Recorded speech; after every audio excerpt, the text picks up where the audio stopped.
भाई साहब मतलब मुझे अभी भी यकीन नहीं हो रहा है कि भाई इतना बढ़िया फुटबॉल हमने आज खेला है एंड इतना बढ़िया गेम आज हमें देखने को मिला है। मैं बहुत ज़्यादा हैरान हूँ क्योंकि ऐसा फुटबॉल देखने को मिलता नहीं है।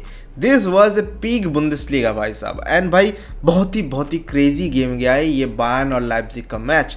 भाई देखो यार मतलब अगर हम जीत जाते तो फिर भाई टाइटल एकदम सिक्योर्ड हो जाता एंड भाई हम मतलब सेलिब्रेट करते हैं ऑब्वियसली। बट ठीक है यार मतलब अभी ड्रॉ हो चुका है, हमने ड्रॉ अफोर्ड किया है एंड भाई अभी भी हम जीत ही रहे हैं। मतलब अगला जो 2 गेम बचा है, अगर हम 2 गेम हार भी जाएंगे तो भी कोई फ़र्क नहीं पड़ेगा क्योंकि हमारे पास 30 का GD है। गोल डिफरेंस है 30 का।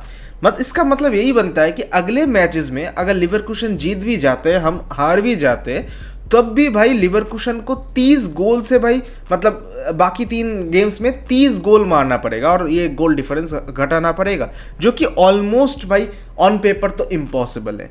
तो फिर भाई हाँ ऑब्वियसली टैक्टिकली हम जीत चुके हैं, लेकिन मैथमेटिकली हमें थोड़ा बहुत और वेट करना पड़ेगा अगले मैच डे तक।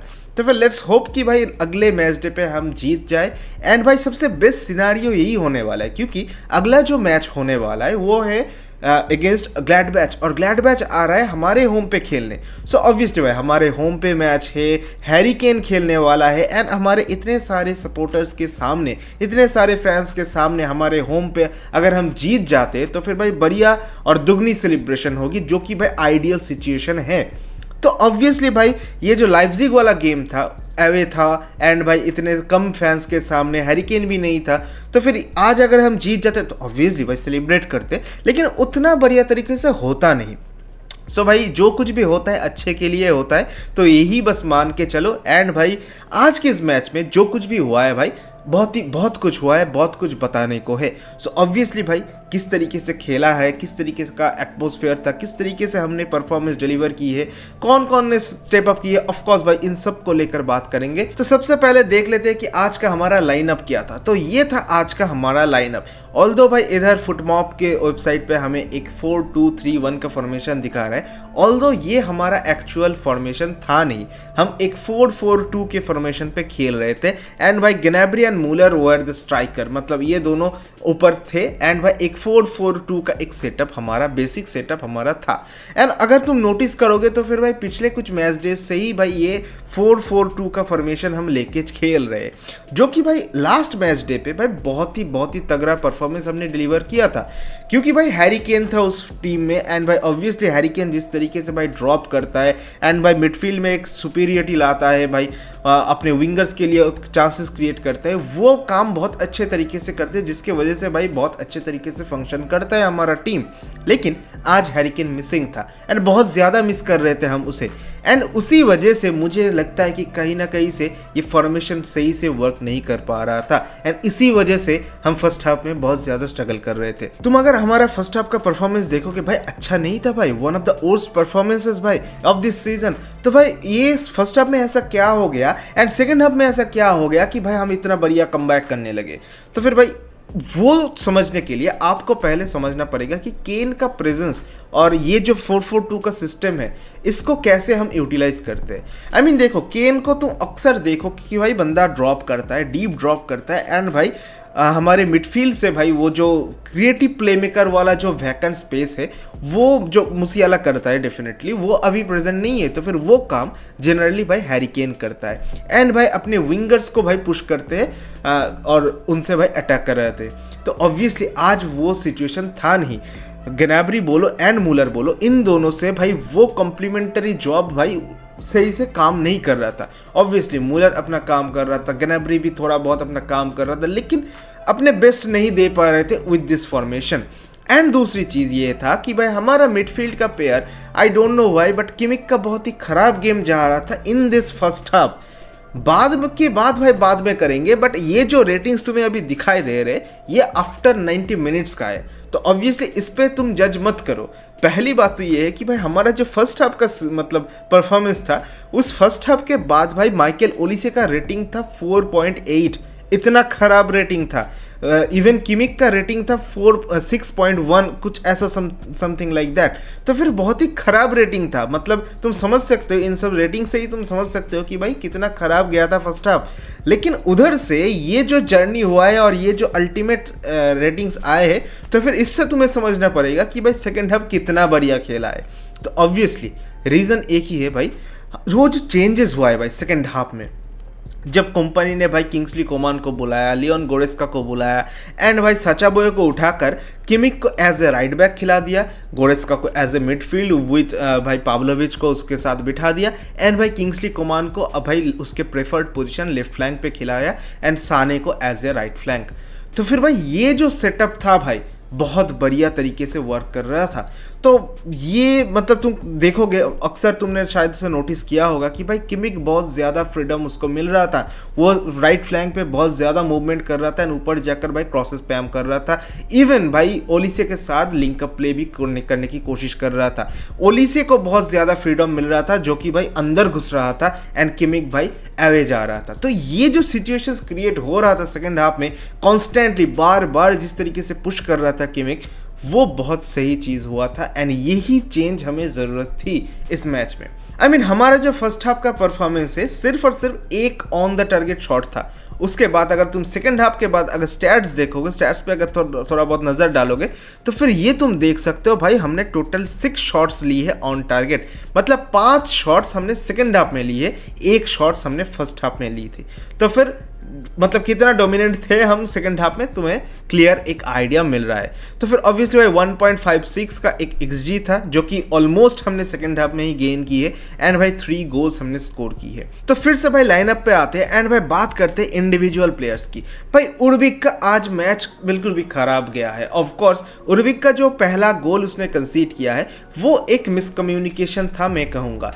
मतलब उर्बिक निकल गया था, एंड ओलिसे ने बॉल मतलब पोजीशन अचानक से लूज कर दिया, उधर से भाई काउंटर स्टार्ट हो गया। डायर का थोड़ा बहुत मतलब ठीक है, उसने मतलब कंट्रोल नहीं कर पाया, साचा बोये भी बहुत ऊपर था। तो ऑब्वियसली मतलब एक ही मौका बन रहा था कि उर्बिक जाए, ऊपर आए, एंड भाई बॉल को क्लियर करे। लेकिन उर्बिक ने भाई डिसीजन लिया तो था, मतलब मन तो बना लिया था कि भाई हाँ मुझे ऊपर जाना है, बॉल को क्लियर करना है, लेकिन वो बीच रास्ते में रुक गया, एंड भाई डिसीजन लिया पीछे भागने का, जो कि बिल्कुल भी सही नहीं था। देखो यार, गोलकीपर एज ए गोलकीपर अगर तुम अपना बॉक्स छोड़कर निकल चुके हो, तो फिर भाई you have to go for the ball. अब फर्क नहीं पड़ता कि आप बॉल विन कर पाते हो या फिर नहीं विन कर पाते हो, आपने चांसेस ले ली है तो you have to go for it. मतलब वो बीच रास्ते में भागने से कुछ फ़ायदा होगा नहीं। तो ऑब्वियसली उर्बिक का ये एक डिसीजन बहुत ही ख़राब था। अदरवाइज मुझे तो मतलब उतना कुछ ख़राब दिखा नहीं है आज के इस मैच में। ऑफकोर्स कुछ अच्छे सेव्स भी किए हैं, बट अल्टीमेटली भाई बहुत ही मतलब रेटिंग देख के आई नो पीपल विल जज, बट ओवरऑल भाई वही एक गलती था, वही जो फर्स्ट गोल उसने कंसीड की है, उसके अलावा भाई उसने कुछ खराब किया नहीं है। Next we have to talk about our back line. भाई वी ऑल नो कि भाई किम इंज्योर्ड है, तो उसको भाई रेस्ट देना ही पड़ेगा। तो ये जो हमारा मतलब रिमेनिंग बैक लाइन है भाई, लाइमर, स्टैनिसिस, डायर एंड बोये। भाई बोये को आज मौका मिला था as a right back, and कहीं ना कहीं से मुझे बहुत होप था कि भाई बोये अच्छा करेगा, क्योंकि बोये मतलब जनरली क्या करते हैं, बहुत अच्छे तरीके से भाई वो मतलब बॉल्स डाल पाता है, क्रॉसेस पैम कर पाता है, अर्ली क्रॉसर है। लेकिन आज वो उतना कुछ दिखा नहीं, उतना ज़्यादा इफेक्टिव लगा नहीं। मैं बहुत होप कर रहा था कि भाई ओलिसे के साथ बोये का ये राइट फ्लैंक भी वर्क करेगा जैसे लाइमर के साथ करता है, बट अनफॉर्चुनेटली भाई ये वर्क नहीं कर रहा था। ऑन द अदर हैंड लाइमर को हमने आज लेफ्ट बैक पे खिलाया, एंड भाई लाइमर इज़ लाइमर। भाई हर एक गेम पे भाई तुम उसे राइट बैक खिलाओ, चाहे उसको लेफ्ट बैक खिलाओ, चाहे उसको सेंटर मिड पे खिलाओ, भाई कहीं पे भी वो बंदा तुम खिला दो, ये बंदा अपना बेस्ट गेम दे देता है। ऑल्दो भाई रेटिंग देख के उतना अच्छा लगेगा नहीं, बट इस बंदे ने अपना जॉब बाखूबी से किया है, इतना तो हम कह सकते हैं। उसके बाद we have to talk about Eric Dier. भाई एरिक डायर का आज मैच में कुछ स्लॉपी मोमेंट्स थे। आई होप कि भाई तुम लोगों ने भी नोटिस किया होगा। बट ठीक है यार, हर दिन तो भाई सबका गेम अच्छा नहीं जाता है। बट एनीवेज भाई, एरिक डायर का आज फिर से एक हेडर से गोल आया है एंड बैक टू बैक भाई, इंटर के मैच में, डॉर्टमुंड के मैच में, नाउ इन दिस गेम भाई, हर एक गेम में बैक टू बैक इतने सारे हेडर्स विन कर पा रहे, इतने सारे कॉर्नर से भाई, सेट पीस से हम एरिक डायर ने गोल स्कोर की है। बट स्टिल हमने इस बंदे को भाई 1 साल का कॉन्ट्रैक्ट नहीं दे पाया एंड बंदे को हम फ्री में जाने दे रहे। I don't know what is going on, but it is what it is. फिर बात करते हैं भाई स्टैनिसिच की परफॉर्मेंस की बात अगर की जाए तो भाई एरियली आज उतना ज़्यादा अच्छा नहीं लगा।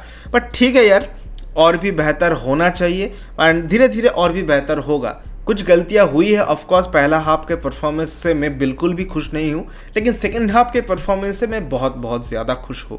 तो फिर मिडफील्ड की बात करते हैं भाई, पाव्लोविच शुरुआत के जो फर्स्ट हाफ था उसमें उतना ज़्यादा इफेक्टिव लगा नहीं था, बहुत सारे मिस पासेस कर रहा था, बहुत इजी वे से भाई हम बॉल पोजीशन गिव अवे कर रहे थे। लेकिन सेकंड हाफ में बहुत मैच्योर्ड परफॉर्मेंस दिखाए। पहले कुछ मोमेंट्स भाई किमिक के साथ, उसके बाद जब गोरेस्का आया, गोरेस्का के साथ भी बहुत मैच्योर्ड मतलब तरीके से भाई हमारा मिडफील्ड को संभाला है स्टैनिसिच ने। उसके बाद मैं बात करूंगा भाई मूलर को लेकर। मूलर का आज का ये गेम उतना कुछ खास गया नहीं है, ऑल्दो भाई उसने कुछ मतलब मोमेंट्स क्रिएट किया था, कुछ चांसेस क्रिएट करने की कोशिश की थी, लेकिन वो इफेक्टिव नहीं थे। आई मीन तुम अगर देखोगे फर्स्ट हाफ का जो परफॉर्मेंस था, ओवरऑल हमारे टीम का ही परफॉर्मेंस खराब था। बट हाँ, ऑफ कोर्स मूलर का भी उतना ज़्यादा इफेक्टिव था नहीं। 60 मिनट्स पे भाई मूलर को चेंज किया जाता है एंड भाई फिर हम लेकर आते हैं भाई किंग्सली कोमान को। किंग्सली कोमान आते ही भाई अपना एफोर्ट शो करता है एंड भाई लेफ्ट फ्लैंक पे बहुत बढ़िया तरीके से भाई वो ऑपरेट करने लगता है। एंड जिस तरीके से भाई 1v1 सिचुएशंस में जा रहा था ये बंदा, चांसेस क्रिएट कर रहा था, ओवरलैपिंग रन्स मार रहा था, बहुत ही अच्छा था भाई। ऑफकोर्स भाई इनसाइड घुसने की भी बहुत कोशिश की बंदे ने एंड भाई जिस तरीके से भाई मतलब वो हाफ स्पेसेस में घुसकर भाई वो चांसेस क्रिएट कर रहा था, मतलब एकदम कोई डर नहीं भाई, एकदम ऐसे ब्रेव विंगर्स हमें चाहिए। आई मीन ठीक है यार, किंग्सली कोमान को मतलब मैं तो पर्सनली बहुत पसंद करता हूँ किंग्सली कोमान को, क्योंकि हमारे एग्जिस्टिंग विंगर्स में से भाई एक्सेप्ट ओली से किंग्सली कोमान ही बेस्ट है। तो ऑब्वियसली भाई बंदे ने आज भी स्टेप अप किया है एंड भाई बहुत ही अच्छा परफॉर्मेंस डिलीवर की है। एंड पिच पे आते ही इसका जो सब्स्टिट्यूशन हुआ है उसके बाद से ही भाई गेम पलटने लगा था। इसके बाद भाई बात करते हैं लेरॉय साने की। भाई साहब लेरॉय साने का फर्स्ट हाफ उतना ज़्यादा खास था नहीं, एवरेज जा रहा था सब बाकी सब की तरह, लेकिन सेकेंड हाफ में उसका जो गोल आया है भाई साहब, मतलब लिटरली भाई साने फैंस के तो ऑर्गेजम आ गई होगी। तो एनीवेज भाई मतलब वैसे भी इसको कॉन्ट्रैक्ट एक्सटेंशन मिल रहा है तो फिर भाई क्या ही कहे, बट ठीक है यार क्या ही कर सकते हैं भाई। उसके बाद बात करते हैं भाई सर्ज ग्नैब्री की। ग्नैब्री का गेम उतना ज़्यादा अच्छा किया नहीं है, उतना ज़्यादा इफेक्टिव था नहीं, बट स्टिल भाई उसको 88 मिनट तक खिलाया गया है, एक असिस्ट भी उसको मिला है। बट ओवरऑल अगर कहा जाए तो भाई उतना बढ़िया तरीके से मतलब खेला नहीं है, लेकिन सेकंड हाफ में बहुत ही अच्छे तरीके से ऑपरेट किया है। वो जो हमारा थर्ड गोल आया है भाई, सर्ज ग्नैब्री का बहुत बढ़िया इन्वॉल्वमेंट था उस गोल में भी। तो फिर भाई सर्ज ग्नैब्री का ये गेम तुम कह सकते हो कि भाई सिर्फ और सिर्फ मतलब सेकंड हाफ के परफॉर्मेंस के ऊपर ही भाई इसका ये रेटिंग मिला है और भाई अच्छा मिला है। Now let's talk about Michael Olise. भाई देखो ओलिसे को बहुत ज़्यादा तारीफ मैं कर चुका हूँ इस सीज़न में एंड ओवरऑल मतलब इतने बढ़िया परफॉर्मेंस डिलीवर कर चुका है ओलिसे, तो फिर हम इससे ज़्यादा क्या ही एक्सपेक्ट कर सकते हैं। लेकिन यार एक्सपेक्टेशंस रियली हर्ट्स। अगर तुम देखोगे आज का जो परफॉर्मेंस था ओलिसे का फर्स्ट हाफ का, बहुत ही खराब था। इवन फर्स्ट हाफ के बाद ओलिसे का रेटिंग था 4.1 something, which was very low according to his standards. लेकिन भाई जो आज हमें देखने को मिला है भाई, वो जो पहला गोल हमने कंसीड किया है वो ओलिसे के मिस्टेक से स्टार्ट हुआ था। उसके बाद बहुत बार ऐसा हुआ है जहाँ पे ओलिसे ने भाई इजीली भाई बॉल गिव अवे कर दिया, उतना ज़्यादा ओवरलैपिंग रन्स नहीं मार रहा था। आई डोंट नो कि फर्स्ट हाफ में उसका क्या दिक्कत था या फिर क्या प्रॉब्लम हो रहा था, या फिर क्या सच में सचा बोए के साथ वो लिंकअप करने में कोई दिक्कत हो रही थी या नहीं, मुझे ऐसा कुछ लगा। But in the second half I don't know कि भाई कंपनी ने क्या स्पीच दिया है या फिर क्या बोला है, बट सेकेंड हाफ में भाई ओलिसे ने भाई बॉल आउट किया है। एंड इसी वजह से मतलब मैं यही चीज़ भाई प्रेफर करता हूँ पर्सनली, बहुत अच्छा लगता है मुझे कि भाई नहीं हमारे प्लेयर्स तो भाई काम करते हैं, लेकिन थोड़ा बहुत अगर तुम ठीक ठाक अगर मैनेज कर लेते हो जैसे कि कंपनी कर रहा है, थोड़ा बहुत तुम अगर विजन दे देते हो कि तुम्हें ये करना है, तुम्हें वो करना है, तुम्हें ये नहीं करना है, देन भाई तुम देख सकते हो कि हमारा टीम किस तरीके से वेल फंक्शन हो जाती है। बहुत अच्छे परफॉर्मेंस दिए हैं भाई Michael Olise in the second half. And भाई तुम समझो एक चीज़ समझो, 4.1 रेटिंग से ये जो 7.8 का रेटिंग लेके आया है माइकल ओलिसे, इसका मतलब सेकेंड हाफ में कितना बढ़िया खेला है। तो ऑब्वियसली भाई गोल भी एक मिला, असिस्ट भी एक भी मिला, तो भाई बहुत ही अच्छा परफॉर्मेंस गया है भाई। मेरे लिए तो इस मैच में भाई Olise he man of the match था, but it is what it is भाई। किमिक को भाई एज ए मतलब स्टैटिस्टिक्स के अकॉर्डिंग भाई मतलब मैन ऑफ द मैच किया दिया गया। तो आई नो कि लोग अब बात करेंगे भाई वो जो लास्ट गोल हमने कंसीड कर लिया वो कैसे कर लिया। देखो यार वो सिचुएशन अगर तुम फिर से ध्यान से देखोगे तो फिर भाई एक बहुत ही सिली मिस्टेक था गोरेस्का से। यार गोरेस्का सिंपली उस बॉल को भाई क्लियर कर दे सकता था, बट उसने क्या सोचा कि भाई पता नहीं उसने क्या सोचा, एंड उसने पास कर दिया किंग्सली कोमान को, जो पास भाई किंग्सली कोमान नहीं ले पाया। तो डेफिनेटली भाई वो एक मतलब मिस जजमेंट था गोरेस्का का, ऑब्वियसली आई हैव टू से। बट ठीक है यार, ऐसे ब्लेम करके भी क्या फ़ायदा। इट्स ओके भाई, जो कुछ भी हुआ है सो हुआ है, ड्रॉ ही हुआ है, हारे नहीं है। लेकिन हाँ, इन सब गलतियाँ जो कि हो रही है, ये जो ओलिसे से जो गलती हुई है उसके वजह से हम गोल कंसीड कर गए, ये जो उर्बिक का जो आज एक मिस्टेक था कि तुम निकल चुके हो तो फिर भाई आपको लास्ट तक जाना है, चाहे आप बॉल विन कर रहे हो या फिर ना कर रहे हो। उसके बाद ये गोरेस्का का जो मिस्टेक भाई ऐसे क्रिटिकल सिचुएशंस पे भाई क्लियर कर देना चाहिए। तो इन सारे मिस्टेक्स पे भाई थोड़ा बहुत वर्क करना चाहिए। एंड डेफिनेटली भाई मतलब देखो सील तो हो चुका है बुंदेसलीगा टाइटल। मैं बस यही होप करूंगा कि भाई अगला जो मैच होने वाला है ग्लैडबैच का, उस मैच में भाई केन खेले एंड भाई अपने हाथ से भाई अपने टीम को जिताए। बस यही होप करूंगा अपने होम पे। सो एनीवेज बॉयज़, यही था जो आज का मेन टॉपिक। और ऑल्दो भाई मैं चाहता हूँ कि मतलब ऑलमोस्ट सील तो हो चुका है, अगले मैच से अपने इंपॉर्टेंट प्लेयर्स को अब रेस्ट दो। अब केन को खिला दो, लेकिन आप बच्चों को भी खिलाओ। लर्नट काल बोलो, जोना कुसी असारे बोलो, गब्रियल विडोविच बोलो, इन लोगों को भी खिलाओ। ऑल्दो मैं देखना चाहता हूँ कि भाई अगले मैच में केन एंड मुलर इन दोनों को 90 मिनट्स तक खिलाना चाहिए, क्योंकि भाई मतलब यही हमारा वो मैच हो सकता है जहाँ पे भाई हम ट्रॉफी मतलब सेलिब्रेशन कर सकते हैं ऑब्वियसली अगर जीत जाते हैं तो इसीलिए भाई मैं होप करूँगा कि ऐसा ही कुछ हो। लेकिन हाँ, ऑन दी अदर हैंड हमें बच्चों को भी खिलाना पड़ेगा। We have to promote our academic kids, otherwise कोई सेंस नहीं बनता है। सो गाइस, इस वीडियो को यहीं पे ख़त्म करते हैं। एंड भाई तुम लोग अपना ओपिनियन शेयर करो कि कैसा लगा ये वीडियो। एंड अगर मैंने कुछ गलत बोल दिया हो या फिर कुछ मिस कर गया हो तो फिर भाई please do let me know in the comment sections कि क्या है वो। एंड अगर वीडियो पसंद आया तो फिर भाई लाइक कर देना, सब्सक्राइब अगर नहीं किया हो तो भाई सब्सक्राइब भी कर देना। फिर मिलते हैं भाई अगले वो चलोंग पे मिलेंगे भाई, ठीक है। तो फिर चलते मियाँ सान मियाँ and let's hope for the best.